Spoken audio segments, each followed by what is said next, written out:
Hi there. Hey, I'm Keena and I'm with Tripossibilities, and since I work in the healthcare field, I've been asked to talk a little bit about first aid kits. Smaller abbreviated ones you might have in your bike bag, and then bigger ones that are more detailed that you're going to have in your car in case of emergencies. But first, also in case of emergencies, it's a smart idea to have something on you that could let other people know how to get your contact information in case of an emergency where you might not be able to communicate or are unconscious, that you've passed out on the road while on your bike, something like that. So there are two things that you can use for that. One is the medical ID alert badge that you either put on a bracelet like I've done here, or these are also meant to fit on your shoelaces, on your shoes. And you can put relevant information here like a contact information number for emergencies. You can put anything you want on it really, what you're allergic to or really relevant information about yourself, like I'm a diabetic, I have a pacemaker, or anything that you feel is really important. So, but if you don't do the medical alert bracelet or tag like this, you should also set up to do a similar thing on your cell phone, which more than likely you're going to have with you anyway, so that somebody can get your important information without having to even unlock your phone. So I have it set up on mine. They just scroll up and they hit emergency right there, and then they hit medical ID. And then that gives them the ICE, in case of emergency, phone number. And there's options to put anything you think is really relevant. Allergies, I'm diabetic, whatever you really need. So that's a smart thing to have with you. But what you might have with you, either in a fanny pack that you have when you're running or maybe in your bike bag, is a really small first aid kit. And the idea of first aid kits is to think about what's the most likely scenario that you're going to need help with. So Dom has this very small one right here. It's actually labeled, for a bike bag. And it's usually a very limited amount of stuff in it so that it fits easily in your bike bag. Like for example, here we got a set of sterile gloves. Great idea. There are gauze pads and bandages over here. This one is one of those gauze wraps, but it's been vacuum sealed so that it makes it a lot smaller so it can fit in the bike bag. So you could use this and the pad on a wound and then wrap this tightly to help stop bleeding, essentially creating a pressure bandage. So other things, some of which are totally necessary and some aren't. I mean, a little hydrocortisone cream, you might really be glad you have this out on a long run if you get stung by a wasp or something. There's an antibiotic cream. This burn cream right here would be very useful for jelly sting bites too though. And aspirin. Okay, now I'm talking about the 325 milligram aspirin, the full adult size aspirin. Chewable, so that if someone is having symptoms of a heart attack, you can give them 2 adult strength aspirin to chew.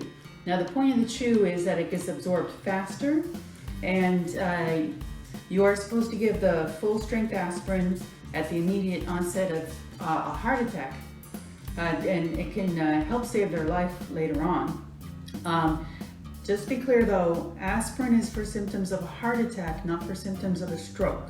Okay? You don't give aspirin at the immediate onset of a stroke because you don't know whether that stroke is a bleeding type stroke. That happens about 10 to 15% of the time, is that it's going to be a bleeding stroke, so you don't want to give aspirin.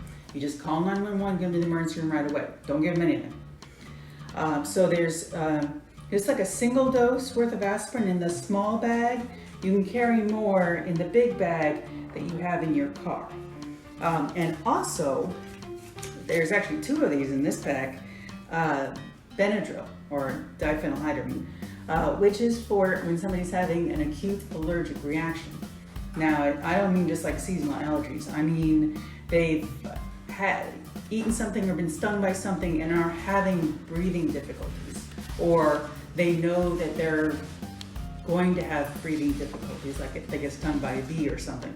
You give them the Benadryl immediately and can really help them. I mean, they're probably still gonna have to go to the emergency room and get like a shot of epinephrine or something like that.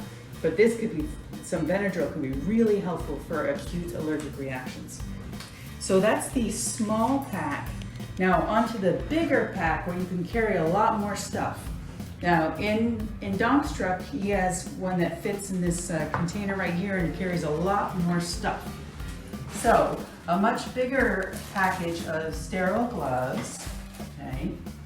And you can afford to carry bigger bottles of both antibiotic cream and this Sting Ease, which is not just for hornets and things, also again, very useful for jellyfish bites. Also a cortisone cream, again, helpful for a painful sting or bite that you might be experiencing when you're out on the road. So for a wound like road rash, somebody's crashed on their bike, okay? A really great way to wash the wound is with sterile saline. A lot of the times all you really need to do is wash that wound out really, really well. That's one of the best. If you don't have access to soap and water, flushing the wound thoroughly with sterile saline would really, really help. Okay. And he's got some alcohol pads for sterilizing things, which might include sterilizing this pocket knife, the tweezers, the scissors, or a needle. Now this is obviously a sewing kit, which it's not really there for emergency sewing, you know, of anything, but the needle might be really, really useful. Like if somebody has a shard of either wood or metal underneath the skin and you can't pull it out with the tweezers, you might need to dig it out with a needle. So you could either sterilize it with alcohol pads, or you've got matches in your pack too. And all you have to do is light a match, sterilize it. It doesn't take long. Just run it through the flame briefly. It's sterile. Okay. So that's the point of that. Obviously, a pocket knife has a couple different choices here, and tweezers and scissors. Really, really useful. Of course, he's got a pack of bandages, which does include some of the butterfly bandages in case it's a bigger wound. You want to, you know, squeeze it together a little bit more. Nobody expects you to suture a wound out on the field. You're just trying to temporarily help to slow down the bleeding so you can get them more help later on. Either if the injury is bad enough, you're either calling 911 or maybe taken to the emergency room, or if it's in the middle of a race, you know, you're contacting EMS to come and help the person. But this is just things you're doing to just try and stabilize them. If there's a lot of bleeding, you want to try and stop the bleeding. This is an emergency blanket in case the person's either in shock and you need to warm them up, or you're out working out on a really cold day and you want to warm them up. Okay. Again, some gauze pads, and he's got lots and lots of gauze pads, which can be really useful again for the pressure bandage. You fold it up, put it over the wound, and you wrap it. Okay. And he's got two choices here in wraps. One is the kind that doesn't have adhesive, and this one's the kind that does have adhesive. So he's got choices. Okay. Nowadays, I think it's a smart idea to have some hand sanitizer with you, more gauze pads, tape, in case, like, let's say it's a much larger wound like a road rash, and after you've washed it out, really flushed it out, and you want to put gauze pads on it and tape them down to help cover the area. Once you've cleaned it really good, you cover it up to help keep it from getting dirty, right? And like I was talking before, aspirin, the full strength adult aspirin, that's in the chewable tablets.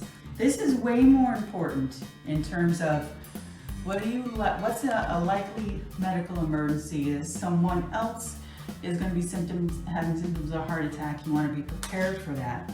There's this particular pack has options for ibuprofen and Tylenol. It's nice to have, but this is a want to have, and the aspirin's a need to have. Okay. Again, Benadryl. Okay. Benadryl, I feel, is a need to have too, because somebody might approach you and say, I just got stung by a hornet. I'm very allergic. I'm I anticipate I'm going to be having an asthma attack any minute now from an allergic reaction or respiratory distress from my allergic reaction. You got Benadryl on hand. Dom also carries meclizine, which is also antivert or bonine, which is great for motion sickness and vertigo. Again, that's a nice to have, but not necessarily need to have. Another kind of bandage, an eye dressing, which is more padded in case somebody has an eye injury. Now, if somebody has an eye injury or any kind of penetrating injury to their eye, don't mess with it. Don't do anything to it. Cover it with this special bandage meant for an eye and go seek medical help. You don't want to go pulling something out of somebody's eye. And lastly, he's got a couple different choices here in case he needs to perform mouth-to-mouth resuscitation. He's got one mouthpiece called a micro shield, which is actually sterile, and I'm not going to open it up because it's still sterile. But this is the kind that you can open up, and let me just show you this. So you pull it out, okay, and it allows you to safely give mouth-to-mouth. This goes over the victim's mouth right there, so that you can stay safe and stay sterile while you're performing mouth-to-mouth resuscitation. So you can see that a little pack like this doesn't take up much room. It's perfect for carrying in the car. It's a little big for carrying in your bike bag, but I bet you could probably make something very small like this easily fit in the bike bag for just in case of the worst case scenario you can think of, okay? And I think that's it. Bye.